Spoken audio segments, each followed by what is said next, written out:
also the pity cog. Like there are a lot of people who are on welfare that they almost take on a personality of you owe me. Yes, and they become, and this is interesting. Sort of an entitlement. And this is why I said this before, that like poor, like it's kind of like I would say poor, like poor privilege. Yeah. There's a thing out there called that people talk about this, where poor people feel like because they've been dealt a wrong hand or a bad hand or it's hard to climb up the ladder hand, that the world now owes you something because your life you were not brought up like others. And so that would be like me and you were not brought up with money. Right. You know, and I don't think anyone owes me anything.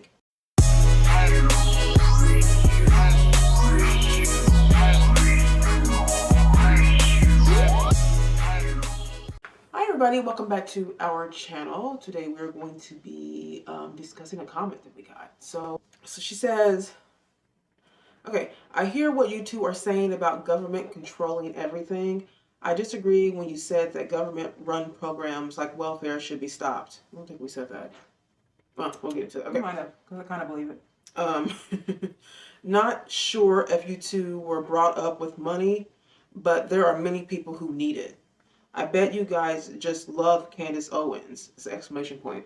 I do. Anyway, thank you for opening up a conversation that matters.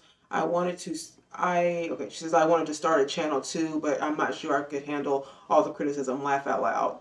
Have a good day, ladies.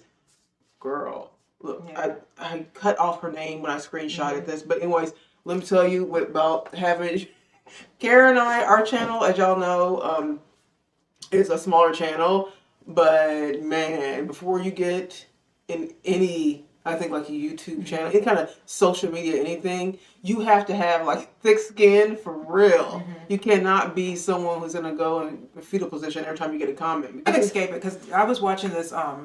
This is off topic, by the way. Yeah, we're gonna get to topic in a second. But I used to think that it was like going to be like criticism. You really get it when you talk about things like we do, like politics and relationships and things like that.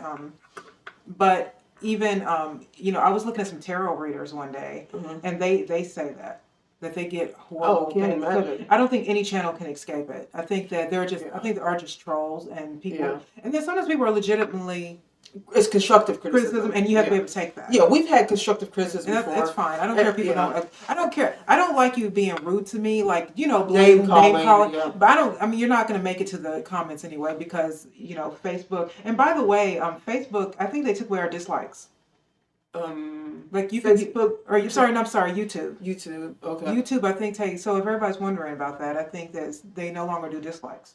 It's so I don't see it on any of my pages that I watch. You can hit it, but it doesn't give the number of dislikes anymore. So I don't know about that. Was there a post about that? I heard this something about YouTube was going to take away dislikes, and they said there might have been like a reason why, and a lot of it is because I think they feel like mainstream media's online is getting more dislikes than they are likes, so just take it out so it looks like they just got likes. Oh, well. The ratio of dislikes are off. So, but we have had people say that, and by the way, what I'm glad you're mentioning this is that you comments. So if comments and all that, so we don't delete any comments. There's been a few people have said this, that we do not delete comments. The only time we will delete or even report a comment is if you are have vulgar or abusive language to us or to other people commenting. Yeah. You know what I mean? Like, and I don't mean just like you just don't agree with what we're saying. That's perfectly fine. I don't care about that. But when you start saying things that are just outside of the point of the video, it's kind of like you're just trying to name call at this point. And also, I think you said that. Because if you guys write something derogatory, it goes into held for review. Yeah. But I also think if you write really long comments, it does. That it also it automatically goes in held review just so we can review it because it's so long. So if you guys think that your stuff is being like you put something out and you don't see it, it could be that your comment was really long. Yeah. And they want us to read it to make sure it wasn't like. I've heard other YouTube, so it's not spam. Yeah. Because a lot of times it's people long comments, which I actually like the long comments. To be honest with you, I like conversation, but. But yeah, we do not delete. I want you guys to know we do not delete comments. We accept all comments, even if it's a lot of times it's against what we are sane anyways. So, but we like that because it creates that kind of conversation. And sometimes we learn from you. Even if we don't agree with what you're saying, we can learn what your thoughts are on things. So this is why we don't delete them. We don't want everything to be like everyone just think exactly the way we're thinking. As we're trying to avoid. We don't like a world where people are thinking exactly the same, which is why we even want to start the channel. Right. So, but yeah, just in case you guys are wondering. Because we do want you guys to share our videos and to comment. But also, even with the dislike being gone, I kind of don't like that either because it takes away from our reaction. Yeah. You know what I mean? So if we have like, say 15 likes and then 3 dislikes, I don't want the 3 to go because that's part of our reaction. Yeah. So I'm against I'm against that part. To me, that's a freedom of speech thing, in my opinion, that I think people should be able to like and dislike. So I think that was a bad move. But. Right.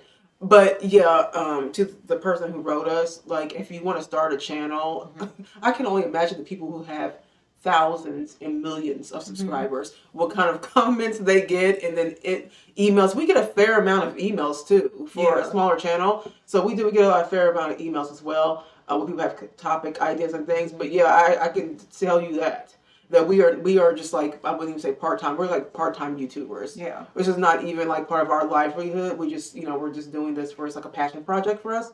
And it's fun for us to do and interact with you guys. But yeah, if you have any kind of like self-esteem problems, because look, people notice everything and will let you know everything about the way, way you look. We get comments on the way that our appearance, all the time, our hair, our face, our weight, our anything. It could be anything. So people really. So Karen and I have thick skin though. We're not. If you have a self-esteem problem, it may teach you not to care. That's true. That's true too. But Karen and I have. We're people who. Look, we've been through way too much in our life for a comment to put us in fetal position in the back corner and start crying. No, it's not that deep to me. Like, I don't get that. I don't get offended like that. Now, if I do get offended, I'll say, hey, I'm offended by that. So, we'll talk about it. But yeah, I always someone says before, a subscriber of ours said that she wanted to start a channel, but she also didn't want to start one because, as one of our videos, there were some bad comments, like people were really going at it. And I'm like, you gotta have thick skin, you know what I mean? Like, when you put yourself out there for people to look at you, this is not like we're just podcasting with no visual. People are going to let you know if they see a hair out of place. Like, some people will watch like your whole 30-minute video, and then all they'll talk about is your looks. I know. It's just like that. So you watch that whole 30-minute, that's all you came out of it with. Okay, well, thanks for the view. But, No, I think anytime you put yourself out there, it's scary. It is. So, because, you put yourself at the mercy of like what the world thinks of you. And the truth is that it really doesn't matter so much. You do want people to like your videos, right? But in life, I don't think everybody's gonna like you anyway. No, and so you don't really want that. You don't want to be somebody that people never disagree with. Because if that's the case, then you're not saying nothing much. You know what I mean? If you don't have people disagree with you, then you're really not saying much in life, to be honest with you. People should have disagreed with some of the things you're saying. So, before you get started, understand. It is come with it. So it comes with it. So we just kind of deal with it. And quite frankly, Karen and I just don't really care. I'm here to tell you right now, we don't care. Let me tell you, we don't care. Yeah, we just don't really care. So it's like, we focus on the subject, and then you can say whatever y'all want in the comments. It's fine. Okay, so I think in the video, because I tried to look at this when she said, I disagree with you when you say government-run programs like welfare should be stopped. I did look at a couple of videos, and we didn't say it should be stopped. We said it should be limited, reformed, and monitored. Okay, and also when you were saying about the were we raised with money? No. Oh yeah. We were raised. When you said you two were brought up, were you? Not sure if you two were brought up with money. We were raised in a single mother home. My mother. Now we'll say this, that this is maybe unique to it, or maybe not. But I think we were blessed enough to be raised with a mother who was a single young mother, but refused welfare. Yeah. My mother wouldn't take any handouts. She would work 2 jobs before she asked a man or anybody else. Like, she really was kind of independent in that way. She didn't believe in welfare and food stamps and in government handouts. She Even though does. she had 2 kids, my Yeah. mom is like that now. She's just, and she taught us to be that way. Just to sort of, you work hard, and if you make mistakes, you fall, you get back up. That's the way things are. So maybe the reason why we feel that way is because that is literally how we were raised. So we didn't have money growing up. My mom didn't have There's a lot of poor moments when we were children, when we were young. We wouldn't have known it. My mother made it to where we wouldn't have really noticed that we were poor, but we didn't have furniture. We didn't have furniture at one point. Like it was. We had there's some rough times. Potato. My mother would make potatoes every way you can make it. Fried potato cakes, anything like it. So our mom was really, we did our own hair. She taught us how to do our hair. We were never these girls who went to go get our hair done every week. None of that. So my mom was always, if you can do it by yourself, you can make it. She's like, she always really said you have to be really self-sufficient. Right. And to a certain, right. She is right. Like, especially as single women, until we get married and stuff, like it, that's where, you should be okay with depending on someone. But yeah, in your single life, my mom really did teach us that, right. While you're single, you really need to know how to be single and, take care of your finances and all this stuff. So, but we were not raised with money at all, not like that at all. Even though when you get married, I still don't want to, I still want to learn how to economize. Like I want to be able to have money. Yeah. And know how to.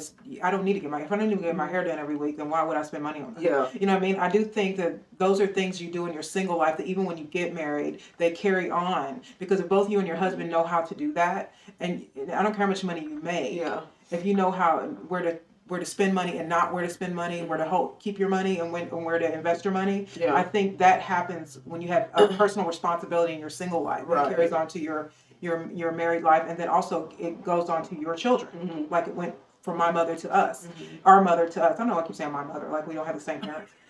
No, like that. So, we definitely weren't raised with any kind of silver spoon. We never had. So we're not two women up here saying, all you welfare cases need to get off welfare and get, because, we had all the money. No. That's not the case at all. And, if you guys know anything about our current, like our more of a recent story, we had to start over. I've had to start all over again. We were broke and homeless.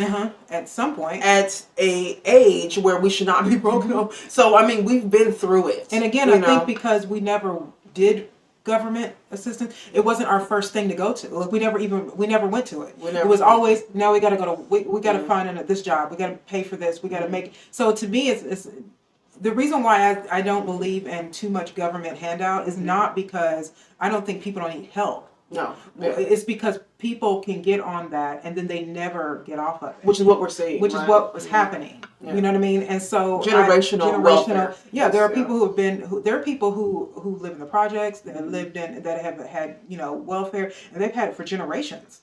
You know what I mean? And there's a lot of people that never get off of it. You know what I mean? And I think that it's important for you to be able to go to work and spend your money on your groceries and not food stamps. That's my problem with welfare. It's not necessarily the welfare itself. It's the people who are, a lot of the people who are on it that are abusing it. I think if there was a limited amount of time on it, then people get their life together quicker. Because you are right. There are people who do need right. But there are also help. There are also women for sure that will try to have a baby so they can get more money. Well, because the more kids you have, the more money you can get from the system. Yeah. And there are women who actually do that, and it's not a small amount. Yeah. So when you see like women who have 6, 7, 8 kids, sometimes that was on purpose. A lot of times it's on purpose because the more kids you have, the more money you get from the government assistance. Now I'm someone on this is a personal level is that, and I feel like it got from my mom too, is that I don't like the government being all up in my business. It's they're all already kind of up in your business anyways. So, but that's the one thing our mother said is that, that's why she didn't do it. Yeah. Because they do have to know a lot about you. And my mother's a private person and she doesn't really want that, And I don't know. I think that if you are I just feel, logically speaking, that if you are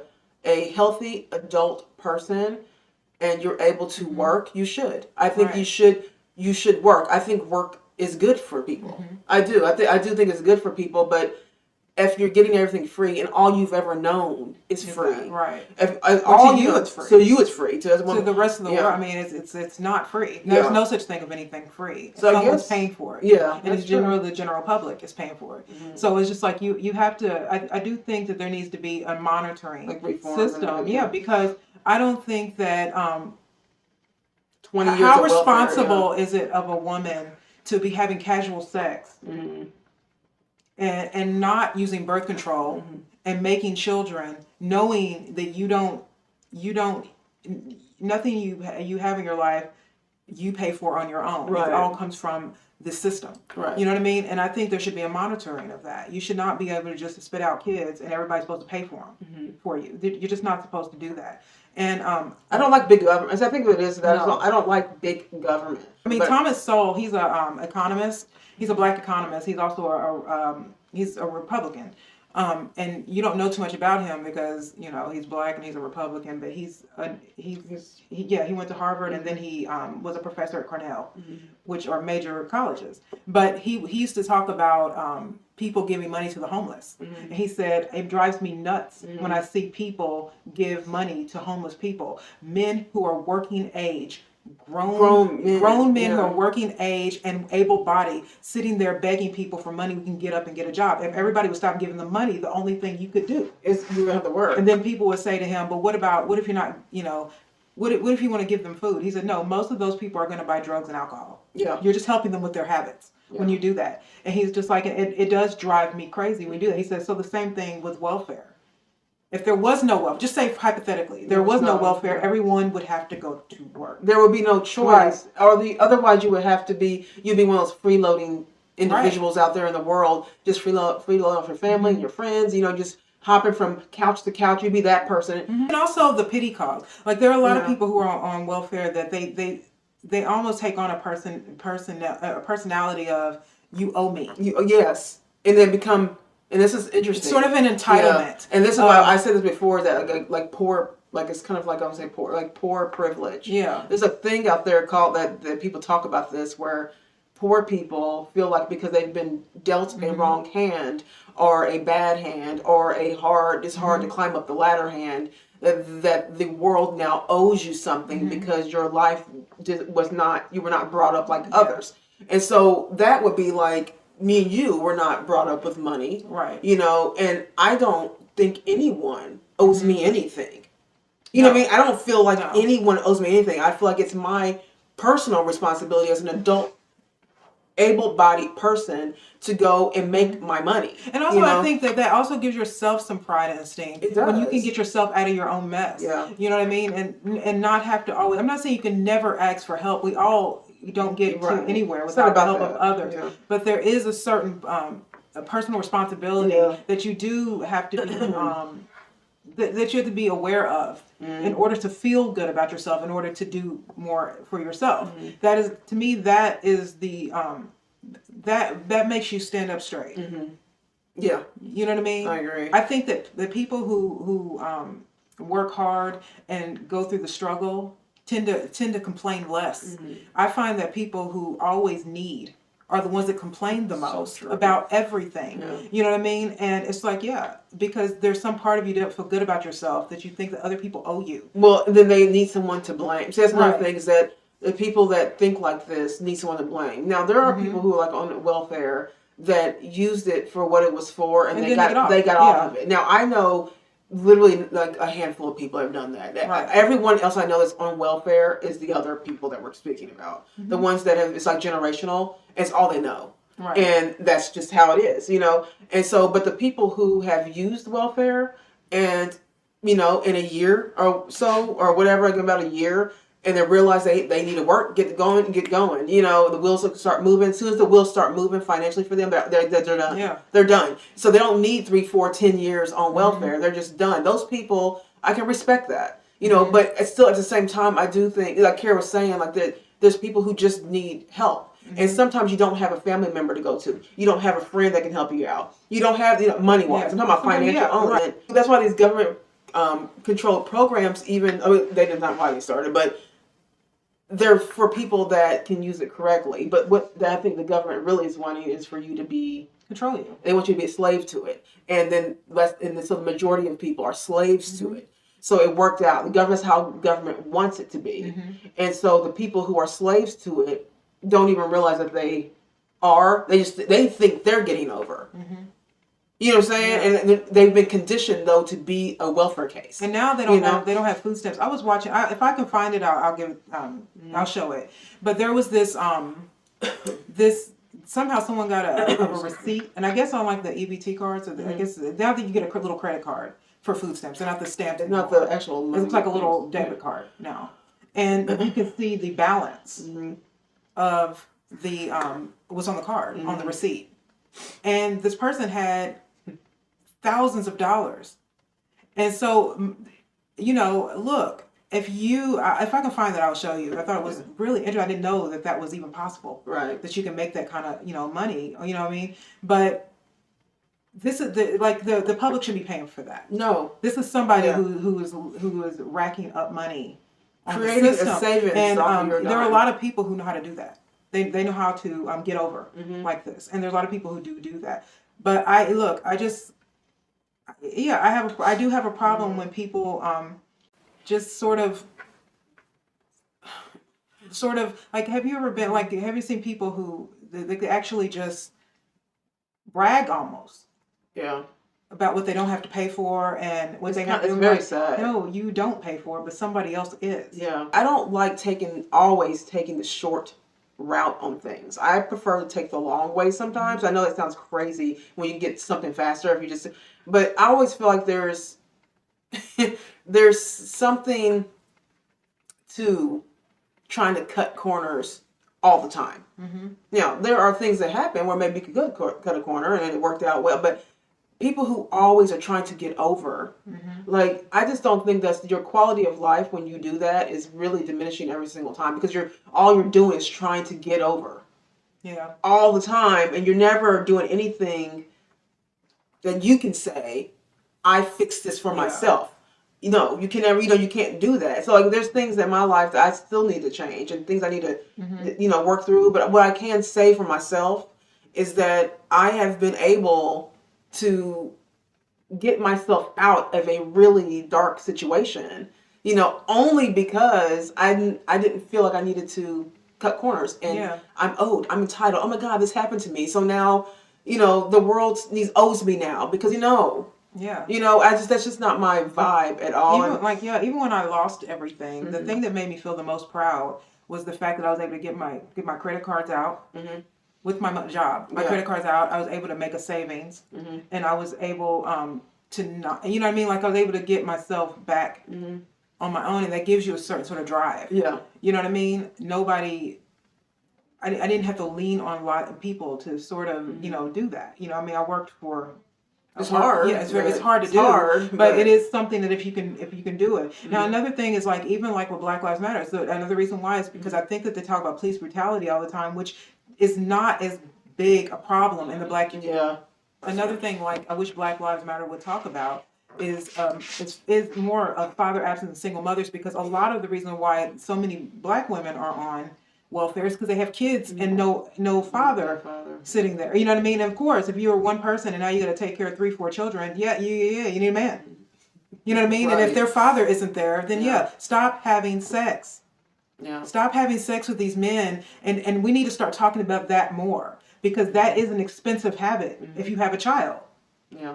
It's really, you know what I mean? I think the reason why I was able to get out, and when she had hers, when she was able to get out, is because we don't have kids. We don't have kids. We don't have mouths to feed, but we're not married. It was ingrained in us kind of early, though, with our mom, because she's a single mom, as we mentioned. She really said to us, don't be a single mother, because this is hard, and you don't want this. You don't want this. You need to be married. But because we kind of really took that and ran with it, you know what I mean? There's always been this thing where I just did not want to be a single mother. Now, I know that we're older, but I will say that thank God that we didn't go through what we went through with homelessness and all that with children, because that would have been 100 times even worse. You know, 100 times worse. And I'm not trying to, I know it's hard to hear that, especially if you're a single mother watching and you're watching two women who don't have kids, so you might think, oh, but they don't understand. But I'm trying to let you understand that I don't have to be a mother to understand that when you have kids don't come with money. Yeah. They just come into your life, and then you have to take care of them. Now, if you're sleeping around with men who aren't married to you, you're risking being left by yourself and having to foot the bill and having to take on all of this, by yourself. And then what are you going to, I need help. So what are you going to do? And then you get on the system, and you know what? Usually stay. Because even though they're not giving you a ton of money, they're not. You don't really got to work for it. They give you, they give you just enough for you to hang on by your nails, right? And then also enough for you to just be quiet with a lot of stuff. You're getting everything free, alleged. You get everything free. So it's kind of like the system was built for a person like you, for a person that is systematic welfare. They kind of wanted that. And usually if you are a single mother, your kids will be too. Yeah. You know what I mean?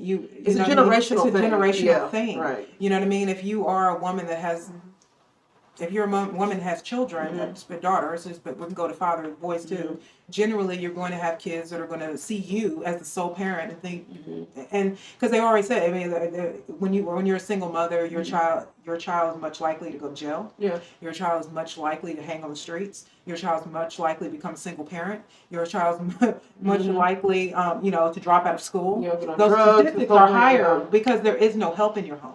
Substance abuse happens. It can happen because that child is looking for literally a substitute for something. So if we don't fix that problem, then we can talk like what she's saying. Yeah, she's like, a lot of people need it. Yeah, because we're not taking care of core issues. We're just, what we're doing is we think, oh, well, we just give people welfare, then they'll get help and they'll move on. No, that's not happening. You know what happens what has to happen is we have to sort of clean up the problem. And so when people bring up things like father absence, which is a big problem in our community, you know what I mean? It serves as generations of kids who don't have that other parent in the home. So then what ends up happening is they end up having they grow up having sort of a sort of a laxed like sort of attitude towards sex. Kids who are raised by single parents, whether you're a man or a woman, really, are much more likely to have a lax attitude about sex. They'll just do it. Yeah. They don't think about marriage because they don't come from marriage. Right. You know what I mean? They don't. That standard's not there. The standard's just not there. I mean, how can it be there when you've never seen a whole happy family unit? It's like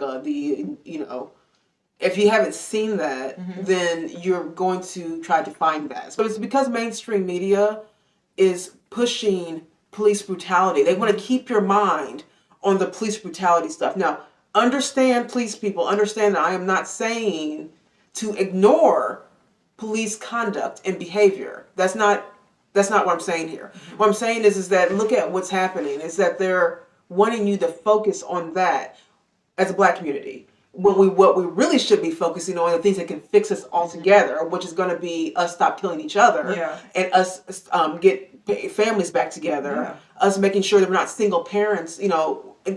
These are things that we should really be focused on, but they don't want us to focus on that because they know that if we focus on those things, then the Black community will be repaired, we will be fixed.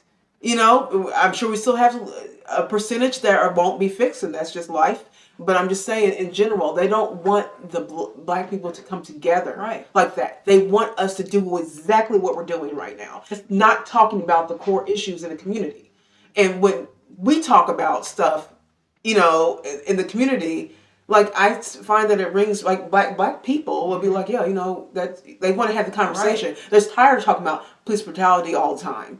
There's other things we have to focus on. Police brutality isn't our biggest problem. It's not our biggest problem. It's not even close to our biggest problem. But see, mainstream media only puts that out. That's what we think that it is, but it's not. If we were to focus on our home, I think that the thing that when we talk about the system and taking, I think that what we need to deal with is what's happening in our house first. Yeah. And you know what I mean? We got to stop thinking that the cops, the government, because I think Denzel Washington said once the system gets your kids, it's done. It's done. You can't, you know what I mean? So you have to fix your home. Yeah. Is what he's trying to say. And you know what I mean? Forget about all that other stuff. If you don't get your home together, then once they leave the home, it's too late. You're already, a single mother or a crime-ridden young man or a crime-ridden young girl. You know what I mean? Or a dropout. Once you get into that place, you can't go back. You can't, you know what I mean? Like, you can go back, but I'm talking about as far as parents, you can't walk your children back once they've had a taste of issues like that. If you want to talk about systematic, this is a systematic thing they're doing. Where they systematically want to make sure that we're all following in the same line. Make sure we all have our brains are going one way. They don't want us to have, like we always say, critical thinking. They don't want us independent. An independent thought in the Black community scares the hell out of establishment. Yeah, it does. It scares them because Black people having an independent thought means that maybe they might tell other people about this independent thought, and it's probably going to make a little sense to some people. And what happens with that? You get reformed. You start thinking different, and you start seeing things what they actually are.